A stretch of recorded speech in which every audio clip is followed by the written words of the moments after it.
আজকে আমরা দাঁড়িয়ে আছি 2018-তে। এর আগের গল্পগুলো আমরা শুনেছি কখনো আমাদের বাবা ঠাকুরদাদের মুখে, কখনো পড়েছি স্কুল পাঠ্য বইতে, কিন্তু সেই ইতিহাস আর বাংলা ভাষা সাহিত্যের ইতিহাস কিন্তু এক নয়। সকলের কাছে বাংলা ভাষা সাহিত্যের ইতিহাসকে গ্রহণযোগ্য করে তোলবার জন্যই আমাদের এই পর্বগুলোর পরিকল্পনা। আজ বাংলা সাহিত্যের ইতিহাসের দ্বিতীয় পর্বে আমরা কথা বলবো যুগবিভাজন নিয়ে। যে যুগবিভাজন কিন্তু বাঙালির ভাষা এবং সাহিত্যকে জানতে গেলে ভীষণ গুরুত্বপূর্ণ একটা বিষয়। আমরা তো সবাই জানি যে আজকে আমরা দাঁড়িয়ে আছি আধুনিক যুগে। কেউ কেউ এই সময়কে বলে থাকেন যে এটা উত্তরাধুনিক যুগ। তো যাই হোক, কিন্তু কেমন ছিল আমাদের প্রাচীন যুগ, কেমন ছিল আমাদের মধ্যযুগ, কোন সময়টাকে আমরা আমাদের প্রাচীন যুগ মধ্যযুগ বলে থাকি, বা কোন সময় থেকেই শুরু হলো এই আধুনিক যুগের, সেই সব কিছু নিয়ে কথা বলবো আজকের পর্বে। আমি অনির্বাণ, আমার চ্যানেলে আপনাদের সবাইকে স্বাগত জানাই।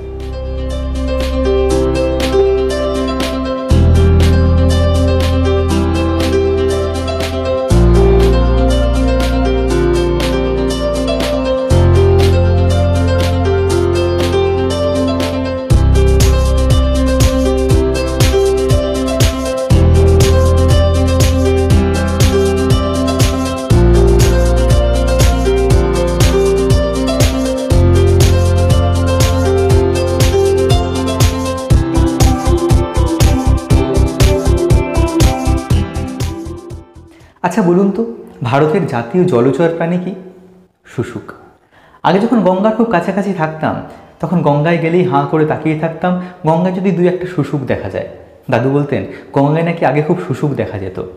তো এখন যদি আপনি গঙ্গার ধারে গিয়ে সারাদিনও দাঁড়িয়ে থাকেন, তবু একটাও শুশুকের দেখা পাবেন না, কারণ সময়ের সঙ্গে সঙ্গে গঙ্গার জীববৈচিত্র্য আজকে আমূল বদলে গেছে। সাহিত্যের প্রসঙ্গে গঙ্গার কথা বললাম একটা উদাহরণ দেওয়ার জন্য। আপনি যদি গঙ্গা নদীকে একটা সময় রূপক হিসাবে দেখে থাকেন, তাহলে দেখুন আগেও গঙ্গা নদী ছিল, এখনও গঙ্গা নদী রয়েছে, আমাদের সময় গঙ্গার প্রবাহের মতোই বয়ে চলেছে। কিন্তু সেই সময়ের সঙ্গে সঙ্গে গঙ্গার দুপারের জীবনযাত্রার মতো বদলে গেছে আমাদের সমাজ জীবন, আমাদের চারপাশ, আমাদের সবটাই আমূল বদলে গেছে। তো একটা যুগ কোনো কংক্রিট ধারণা নয়, একটা যুগকে সেরকমভাবে কোনো সংজ্ঞায় বাঁধা যায় না। একটা যুগ হলো একটা কালখণ্ডের প্রবণতা। যখন আস্তে আস্তে সময়ের সঙ্গে সঙ্গে সেটা আমূলভাবে বদলে যায়, পরিবর্তনটা আমাদের দৃশ্যগোচর হয়, পরিবর্তনটা আমরা অনুধাবন করতে পারি, সেই সময়টাকেই আমরা বলি যুগান্তর। অর্থাৎ পূর্ববর্তী যুগের থেকে এই নতুন যুগ পৃথক হয়ে যায়। এভাবেই আমরা যুগকে চিহ্নিত করি, এবং এই যুগের বিভাজনটা সাহিত্যের প্রবণতা, ভাষার প্রবণতা, মানুষের জীবনের প্রবণতা বা বৈশিষ্ট্যগুলো জানার জন্য খুব গুরুত্বপূর্ণ হয়ে ওঠে। তবে সুনির্দিষ্টভাবে কোনো সাল তারিখের নিরিখে কিন্তু এই যুগ বিভাজন করা যাবে না, বা যুগ পরিবর্তনের প্রেক্ষাপটটাকে ধরা যাবে না। তার কারণ যদি আপনাকে জিজ্ঞেস করি যে কোন সময়ের পর থেকে আমাদের এই অঞ্চলে আর শুশুক দেখা যায়নি, সেটা কিন্তু আপনি সাল বা তারিখের নিরিখে খুব সুস্পষ্টভাবে বলতে পারবেন না। হ্যাঁ, মোটামুটি একটা সময়কে ধরা যেতে পারে। সাহিত্যে যুগ বিভাজনের ক্ষেত্রেও একই কথাই খাটে। আমাদের মানব শরীরে যেরকম বিবর্তনের চিহ্নগুলো খুব একটা দীর্ঘ সময় ধরে প্রকট হয়, আস্তে আস্তে আমাদের নজরে আসে, যুগের পরিবর্তনের প্রেক্ষাপটটাও সেরকমই। একদিনে হঠাৎ করে আমূল সবটা বদলে যায় এরকম হতে পারে না। তবে যেহেতু যুগ বিভাজন রয়েছে, তাই তাকে ধরার জন্য, তাকে বোঝার জন্য আমাদের একটা সময়কে নির্বাচন করে নিতেই হয়। আমরা কিসের ভিত্তিতে সেই সময়টা নির্বাচন করি? কোনো একটা ঘটনা, এমন কোনো ঘটনা যে ঘটনাটা আমূল বদলে দিয়েছিল সময়টাকে, যে ঘটনাটা ভীষণভাবে প্রভাবিত করেছিল সেই সময়ের সমাজকে, সেই সময়ের মানুষকে, সেরকম কোনো ঘটনা নিরিখে আমরা অনেক সময় যুগ বিভাজনের চিহ্নগুলো ধরে থাকি। যেমন ধরুন মধ্যযুগের ক্ষেত্রে 1760 বলা হয়ে থাকে, মধ্যযুগের শেষ হচ্ছে, ভারতচন্দ্রের মৃত্যু। তো ভারতচন্দ্র একজন মানুষ, তো তার মৃত্যুর পরে সঙ্গে সঙ্গে মধ্যযুগ শেষ হয়ে আধুনিক যুগ শুরু হয়ে গেল, এরকম হতে পারে না। আমরা এটা বলে থাকি তার কারণ ভারতচন্দ্রকে আমরা মঙ্গল কাব্যের শেষ কবি ধরে থাকি। তারপরে কি মঙ্গল কাব্য লেখা হয়নি? তারপরেও মঙ্গল কাব্য লেখা হয়েছে, কিন্তু উল্লেখযোগ্যভাবে ভারতচন্দ্রই শেষ। তার যে রচনাকাল, তার পরবর্তীকাল থেকে অন্য মঙ্গল কাব্যগুলোকে আমরা ধরছি না, তারপরের সময়টাকে আমরা আধুনিক যুগের মধ্যে ফেলে দিচ্ছি। তার কারণ তার রচনাতেই আধুনিক যুগের চিহ্নগুলো ভীষণভাবে ফুটে উঠেছিল। তাই ভারতচন্দ্রের মৃত্যুকে যদি আমরা মধ্যযুগের শেষ হিসেবে ধরি, সেটা একটা রূপক অর্থে, সেটা কিন্তু আলটিমেট হতে পারে না। কারণ এই সময় থেকেই, এই 1760 থেকেই শেষ হয়ে গেল, বা 1757 থেকে আধুনিক যুগ শুরু হয়ে গেল, এরকমভাবে কিন্তু কোনো মানদণ্ড হতে পারে না। তাই বলতে চাইছি সেটা হচ্ছে কোনো ঘটনাকে কেন্দ্র করে, সেই ঘটনার সময়কে কেন্দ্র করে আমরা সাহিত্যের যুগ বিভাজন করতে পারি। বা যদি কোনো ঘটনা সেক্ষেত্রে না থাকে, তাহলে আমরা কী করি, বা সেই ঘটনাটা যদি একটা সময়ের আগে পরে হয়ে থাকে, তাহলে একটা শতাব্দী, একটা শতক, এভাবে আমরা ধরার চেষ্টা করি। বাংলা সাহিত্যের ইতিহাসে যুগ বিভাজনের ক্ষেত্রেও আমরা এই দিকটাই অনুসরণ করব। এখন বাংলা সাহিত্যের ইতিহাসের যে যুগ বিভাজন বা বাংলা ভাষার যে যুগ বিভাজন সেটা গ্রহণযোগ্যভাবে 3 প্রকার। সেটা হচ্ছে প্রাচীন যুগ, মধ্যযুগ এবং আধুনিক যুগ। এবার এই প্রাচীন যুগ কোন সময়টা সেটা নিয়ে একটু মতভেদ রয়েছে। যদি বাংলাদেশের রাজনৈতিক ইতিহাস দেখতে হয় তাহলে যবে থেকে বাংলাদেশ বৃহত্তর আর্য সাম্রাজ্যের মধ্যে অন্তর্ভুক্ত হয়েছে সেই সময় থেকেই বাংলার রাজনৈতিক ইতিহাসের সূত্রপাত। আমরা এর আগে একটা ভিডিও বানিয়েছিলাম যেখানে বাংলার নাম নিয়ে কথা বলা হচ্ছিল, এখানে লিঙ্ক পেয়ে যাবেন। তো সেখানে আমরা এই কথাটা বলেছিলাম যে মৌর্য তারপরে গুপ্তদের সময় থেকেই মোটামুটিভাবে বাংলার একটা রাজনৈতিক পরিচিতি গড়ে উঠছে, কিন্তু সেই সময় কিন্তু বাংলা ভাষা ভূমিষ্ঠ হয়নি। তাই ব্যাপক অর্থে যদি আমরা বাংলা ভাষা সাহিত্যের ইতিহাসকে ধরতে চাই তাহলে আমাদের তখন থেকেই নির্বাচন করে নিতে হবে যে সময় থেকে বাংলা ভাষার জন্ম হলো। কোন সময় থেকে বাংলা ভাষার জন্ম হলো এটা নিয়ে একটু মতভেদ রয়েছে। তবে যে গ্রহণযোগ্য মত সেখানে বলা হচ্ছে যে 10ম থেকে দ্বাদশ শতাব্দীর মধ্যেই মোটামুটি বাংলা ভাষার জন্ম হয়েছে। তো এই সময়টা, এই 10ম শতাব্দী থেকে তার পরবর্তীকালের সময়টা হচ্ছে প্রাচীন যুগ। কোন সময় পর্যন্ত? সেটা হচ্ছে 1200 খ্রিস্টাব্দ পর্যন্ত। তার কারণ 1202 বা 3 হচ্ছে তুর্কি আক্রমণ। যে সময় থেকে আমরা একটা বর্বান্তরকে ধরি, আমরা মধ্যযুগের সূচনা ধরি। তার কারণ এই তুর্কি আক্রমণের ইম্প্যাক্ট আমাদের জীবনে প্রচুর, বা আমাদের সমাজে সেই সময় একটা ভীষণ তাৎপর্যপূর্ণ একটা ঘটনা হচ্ছে তুর্কি আক্রমণ। তো তুর্কি আক্রমণের আগে পর্যন্ত সময়টা, বাংলা ভাষার জন্মের থেকে তুর্কি আক্রমণের আগে পর্যন্ত এই যে কালখণ্ড, এটাকে আমরা বলে থাকি প্রাচীন যুগ। এবং এই সময় একমাত্র নিদর্শন হচ্ছে চর্যাপদ, যাতে কিন্তু বাংলা ভাষার জন্মানোর চিহ্নটা ফুটে উঠেছে, কারণ এই সময় মাগধী প্রাকৃত থেকে বাংলা ভূমিষ্ঠ হচ্ছিল। তো এটা হচ্ছে বাংলা সাহিত্যের প্রাচীন যুগ। 1202 বা 1203 খ্রিস্টাব্দ নাগাদ আমাদের এখানে তুর্কি আক্রমণ হয়, বাংলায় তুর্কি আক্রমণ হয়। ইফতিকার উদ্দিন বিন বখতিয়ার খলজি বাংলা আক্রমণ করেন। তো এর ফলে কি হয়, বাংলার যে রাজনৈতিক চিত্রটা, রাজনৈতিক মানচিত্রটা পরিবর্তিত হয়ে যায় এবং বাংলার সামাজিক, অর্থনৈতিক, রাজনৈতিক ক্ষেত্রে একটা বিরাট পরিবর্তন সাধিত হয়, এবং যেই পরিবর্তনটা কিন্তু সাহিত্যের ক্ষেত্রেও লক্ষণীয়। তো এর ফলে আমরা কি করি, যে বাংলা মধ্যযুগের যে সূচনা সেটা তুর্কি আক্রমণের সময় থেকে ধরে থাকি। এই মধ্যযুগ কতদিন পর্যন্ত চলেছে? এই মধ্যযুগের যে সময়টা সেটা একটা বিস্তৃত সময়, সেটা চলেছে 1800 খ্রিস্টাব্দ পর্যন্ত।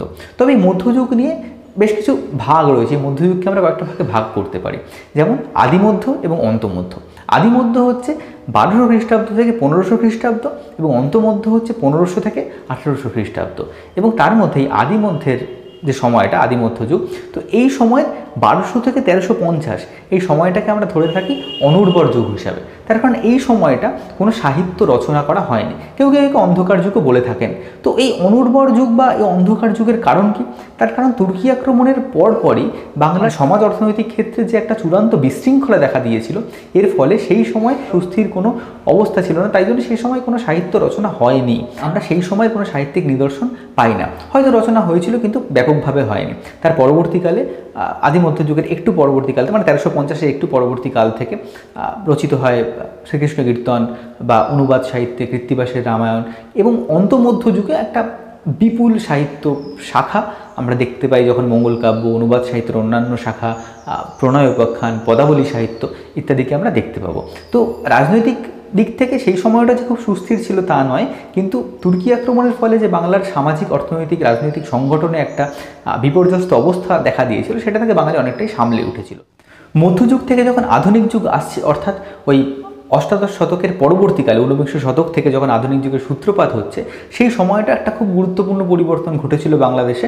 সেটা হচ্ছে ঔপনিবেশিক শাসনের সূত্রপাত ঘটছে, খুব ধীরে ধীরে ঘটছিল। এবং তারপরে পলাশীর যুদ্ধ 1757, তারপরে ইংরেজরা আস্তে আস্তে এখানকার রাজনৈতিক ক্ষমতায় চলে আসে। তো এবং তার ফলে দেখা যায় যে একটা বিপুল পরিবর্তন ঘটে, সেটাও আর্থসামাজিক রাজনৈতিক পরিবর্তন। তার কারণ গ্রাম থেকে আস্তে আস্তে নগরে মানুষের জীবন কেন্দ্রীভূত হয়, সামন্ততান্ত্রিক ব্যবস্থা থেকে ধনতান্ত্রিক ব্যবস্থা চলে আসে, এবং তার ফলে নতুন একটা জায়গা তৈরি হয়, কলকাতা শহরের একটা গুরুত্ব তৈরি হয়ে যায়, মুর্শিদাবাদ থেকে কলকাতায় রাজধানী স্থানান্তর হয়। তো এই সমস্ত কিছু হওয়ার ফলে একটা তুমুল পরিবর্তন সাধিত হয়, এবং তার ফলে আবার মানুষের জীবন এবং তার ফলে স্বাভাবিকভাবে মানুষের সাহিত্য পরিবর্তিত হয়। তো এই সময় থেকেই আধুনিক যুগের সূত্রপাত। আধুনিক যুগ এখনও অবধি চলছে। এই আধুনিক যুগকে বিভিন্ন প্রবণতা অনুযায়ী বিভিন্ন মানুষ বিভিন্নভাবে বিশ্লেষণ করে থাকেন। কেউ কেউ আধুনিক যুগকে বলে থাকেন যে একটা সময় হচ্ছে আধুনিক যুগের উন্মেষ পর্ব, তার পরবর্তীকালটা হচ্ছে বিকাশ পর্ব। আবার যদি আমি অন্যভাবে দেখে থাকি যে আধুনিক যুগের প্রথম কালখণ্ড, যেটা হচ্ছে জাতীয়তাবাদী ভাবধারার উন্মেষের যুগ, বা যেটাকে বলা যেতে পারে ঔপনিবেশিক শাসনের বিরুদ্ধে একটা প্রতিক্রিয়ার যুগ, বা যে সময়টাকে আমরা একটা ঔপনিবেশিক যুগ হিসাবে ধরতে পারি, সেটা হচ্ছে 1947-এর আগে পর্যন্ত। এবং 1947-এর পরে যখন ঔপনিবেশিক সাম্রাজ্যের অবসান হলো, সেই সময়টা উত্তর ঔপনিবেশিক যুগ বলা যায়। এবং তারপরে যদি আমি এই সময়টাকে দেখি, এই সময়টা আবার 1991-এর পর থেকে এই সময়টা বদলে গেছে। কারণ 1991-তে মুক্ত যে বাণিজ্য নীতি ভারত সরকার গ্রহণ করেছে, বা বাংলাদেশেও একই সঙ্গে, কারণ পৃথিবীর সবকটা দেশই 1994-তে একসঙ্গে স্বাক্ষর করেছিল। তারপরে ওয়ার্ল্ড ট্রেড অর্গানাইজেশন, গ্যাট চুক্তি, হ্যানা ত্যানার ফলে মুক্ত বাণিজ্য যে উদার নীতি, এটা স্বীকৃত হয়েছিল রাশিয়ার পতনের পর। তো সেই সময়টা থেকে যদি দেখি, তার ফলে তার পরবর্তীকালে আমরা দেখতে পাবো যে একটা আমাদের সমাজ অর্থনৈতিক কাঠামোর একটা তুমুল পরিবর্তন ঘটে গেছে এখনকার সময়। তো এইটাকে আমরা আবার বলতে পারি বিশ্বায়নের যুগ। এটাকে আবার কেউ কেউ সাহিত্যে রবীন্দ্রনাথকে ধরে ভাগ করে থাকেন, কেউ কেউ বলেন প্রাক রবীন্দ্র, বা রবীন্দ্র পূর্ববর্তী যুগ, রবীন্দ্র যুগ, আবার রবীন্দ্র পরবর্তী যুগ। তো এইভাবে বিভিন্ন দৃষ্টিকোণ থেকে বিভিন্নভাবে অনেকেই আধুনিক যুগকে বিশ্লেষণ করে থাকেন। আমরা মোটামুটিভাবে যে সাহিত্যের ইতিহাসে যুগ বিভাজনের ধারণা দিলাম, এটাই যে একমাত্র ধারণা তা কিন্তু নয়। এছাড়াও বিভিন্নভাবে সাহিত্যের ইতিহাসকে অনেকে দেখেছেন। যেমন চৈতন্যদেব আমাদের বাংলা সংস্কৃতিতে একজন ভীষণ গুরুত্বপূর্ণ ব্যক্তি। তার আবির্ভাবের ফলে বাংলা সাহিত্য ব্যাপকভাবে পরিবর্তিত হয়েছিল। যদিও তিনি নিজে কোনো সাহিত্য রচনা করেননি, কিন্তু তার আবির্ভাব, তার এই ভক্তি আন্দোলন আমাদের সামাজিক ক্ষেত্রে একটা বেশ দীর্ঘমেয়াদী প্রভাব ফেলেছিল, এবং তার প্রভাব আমরা আজও আমাদের সমাজে দেখতে পাই। তো চৈতন্যদেবকে কেন্দ্র করে, চৈতন্যদেব 1486 থেকে 1533 এই সময়ের মধ্যে জীবিত ছিলেন। তো এই সময়টাকে কেন্দ্র করে কেউ কেউ বাংলা সাহিত্যের ইতিহাসকে চৈতন্য পূর্ববর্তী যুগ, চৈতন্য যুগ, চৈতন্যের জন্মের 150-200 বছর চৈতন্য যুগ, এবং চৈতন্য পরবর্তী যুগ, এভাবে ভাগ করে থাকেন। এছাড়া কেউ কেউ যুগ পরিবর্তনের যে ধর্মীয় এবং রাজনৈতিক প্রবণতা, সেটা অনুযায়ী ভাগ করে থাকেন, যুগ বিভাজন করে থাকেন। যেমন ধরুন, আমরা যদি দেখি যে আমাদের প্রাচীন যুগ, সেই সময়টা সেন বংশ রাজত্ব করছিল, পাল বংশের পরবর্তীকাল। এবং তার আগে যদি আমরা দেখব যে মৌর্য যুগ, গুপ্ত যুগ, তারপরে পাল যুগ, তারপর সেন যুগ, এইভাবে এসেছে। তো মৌর্য যুগে ছিল বৌদ্ধ, গুপ্ত যুগে হিন্দু, তারপরে পাল যুগে আবার বৌদ্ধ, সেন যুগে আবার হিন্দু। তো হিন্দু এবং বৌদ্ধ ধর্মে পালাবদল করে মানে পর্যায়ক্রমিকভাবে চলেছে। তো এই জন্যে আমাদের প্রাচীন যুগ কেউ কেউ বলতে চান হিন্দু এবং বৌদ্ধ যুগ, তার কারণ পাল এবং সেন রাজারা সেই সময় রাজত্ব করছিলেন, এবং এই দুটো ভাবধারা তখন খুব গুরুত্বপূর্ণ ভূমিকা পালন করেছিল। তো প্রাচীন যুগকে কেউ কেউ বলতে চান হিন্দু বৌদ্ধ যুগ। মধ্যযুগ যেহেতু তুর্কি আক্রমণ দিয়ে শুরু হচ্ছে, মুসলমানদের অনুপ্রবেশ দিয়ে শুরু হচ্ছে, তাই এই সময়কে কেউ কেউ বলতে চান মুসলমান যুগ। তার কারণ যদি মধ্যযুগ দেখা যায় যে মধ্যযুগে স্থানীয় অনেক হিন্দু শাসক ছিলেন ঠিকই, কিন্তু যে মূল জায়গা, রাষ্ট্রীয় নিয়ন্ত্রণের যে মূল জায়গাটা, সেটা পরিচালিত হতো মুসলমানদের দ্বারাই। সুতরাং এই যুগটাকে কেউ কেউ মুসলমান যুগ বলছেন। তার পরবর্তী যুগকে যখন ঔপনিবেশিক যুগ হচ্ছে, সেটাকে খ্রিস্টান যুগ না বলে ঔপনিবেশিক যুগ বলা হচ্ছে। তো ধর্মের ভিত্তিতে দেখতে গেলে সেটাকে খ্রিস্টান যুগ বলা যেতে পারতো, কিন্তু সেটা খুব একটা সঙ্গত নয়। তো হিন্দু বৌদ্ধ যুগ, মুসলমান যুগ, তারপর ঔপনিবেশিক যুগ, এভাবে ভাগ করা হয়ে থাকে। তো এরকম বিভিন্ন দৃষ্টিভঙ্গি থেকে বাংলা সাহিত্যের বা বাংলা দেশের যুগ বিভাজন হতে পারে, বাংলা ভাষার যুগ বিভাজন হতে পারে।